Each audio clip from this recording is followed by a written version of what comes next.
ఇసుంటరా అంటే హోంశాఖ నాదే అన్నాడు. ముందే స్పీడు, ఆగం, ఆపై మంత్రి పదవి వస్తుందనే ప్రచారం. ఆయనకా మంత్రి పదవా అని ఆ పార్టీలోనే పెదవి విరుస్తున్న నేపథ్యంలో కోమటిరెడ్డి రాజగోపాల్ రెడ్డి కొత్త పల్లవి అందుకున్నాడు. అదేందో తెలుసా? తనకు హోంమంత్రి ఇస్తారని, కావాలని ఆశ ఉందని. ఇసుంటరా అంటే ఇల్లంతా నాదే అన్నాడట వెనుకట్టుకోకూడు. అన్నకు మంత్రి పదవి, ఆయనపైనే విపరీతమైన ట్రోలింగ్స్, తప్పటడుగులు, తప్ప మాటలు, అనుభవరాహిత్యం, విమర్శల పాలు. ఇంట్లో మరొకరికి మంత్రి పదవి. ముందే రెడ్ల రాజ్యం నల్గొండ. ఇది చాలదంటూ ఒకే ఇంట్లో ఇద్దరికి మంత్రి పదవా? అది దుందుడుకు రాజగోపాలుడికా? మరోవైపు ఉత్తమ్ కుమార్ రెడ్డి ఉండనే ఉన్నాడు ఆ జిల్లాకు సంబంధించిన రెడ్డి మంత్రి. ఇవన్నీ డిస్కషన్ మధ్యలోనే వచ్చిన కోరిక, ఆశ, డిమాండు, అత్యాశ హోంమంత్రి పదవి దక్కనుందనే కామెంట్.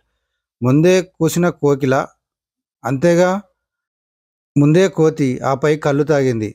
ఇస్తుంటారా అంటే ఇల్లంతా నాదే. ఇలాంటి సామెతలు గుర్చేసుకుంటున్నారంట ఆ పార్టీ వాళ్ళే సందర్భోచితంగా. మంత్రి పదవి వస్తుందని అనుకుంటున్నా. కెపాసిటీని బట్టి మంత్రులను ఎంపిక చేయాలని ఎమ్మెల్యే కోమటిరెడ్డి రాజగోపాల్ రెడ్డి అన్నారు. తాజాగా మీడియా చిట్చాట్లో ఆయన తన అభిప్రాయాన్ని వ్యక్తపరిచారు. ఇలా భువనగిరి ఎంపీ బాధ్యతలు ఇస్తే సమర్థవంతంగా నిర్వహించాలని గుర్తు చేశారు. తనకు హోంశాఖ పదవి వస్తుందని అంటే ఎంతో ఇష్టం అన్నట్టుగా ఆయన మాట్లాడిన తీరు చర్చనీయాంశమైంది. ఏ పదవి వచ్చినా సమర్థవంతంగా నిర్వహిస్తానని మళ్ళీ కవర్ చేసుకున్నారు. ప్రజల పక్షాన నిలబడతారని స్పష్టం చేశారు. ఢిల్లీలో సీరియస్గానే కేబినెట్పై చర్చ జరిగినట్లు ఉందన్నారు. తెలంగాణ కేబినెట్ విస్తరణకు ముహూర్తం దాదాపు ఖరారు అయింది. ఉగాది నాటికి విస్తరణ పూర్తి చేయాలని భావిస్తున్నట్టు సమాచారం. గత ఏడాదిన్నరగా విస్తరణకు సంబంధించిన అనేక ఊహాగానాలు వినిపించినప్పటికీ తాజాగా అధిష్టానం గ్రీన్ సిగ్నల్ ఇచ్చేందుకు రంగం సిద్ధం చేసింది. క్యాబినెట్ విస్తరణతో పాటు ఇతర పదవులు నామినేటెడ్ పోస్టుల నిర్ణయం తీసుకోనున్నారు. ముఖ్యమంత్రి ఢిల్లీలో అగ్రనేతలతో భేటీ అయిన విషయం అంతా డిస్కషన్లోకి వస్తూ ఉంది. సీఎంతో పాటు deputy CM Bhatti, PCC chief Mahesh Kumar Goud, మంత్రి ఉత్తమ్ కుమార్ రెడ్డి ఉన్నారు. వీరంతా రాహుల్ గాంధీ, ఏఐసిసి జాతీయ అధ్యక్షుడు మల్లికార్జున ఖర్గే, కేసీ వేణుగోపాల్తో సమావేశమయ్యారు.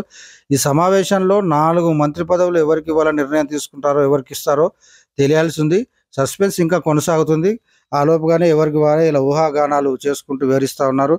నాకే మంత్రి పదవి అని వచ్చిందని సంబరాలు చేసుకుంటూ ఉన్నారు. కాంగ్రెస్లో చివరి నిమిషం వరకు ఎవరికి ఇస్తారో తెలియని వాతావరణం అయితే ఉంది. సీఎంకు కాంగ్రెస్ పెద్దలకు కూడా క్లారిటీ లేదు.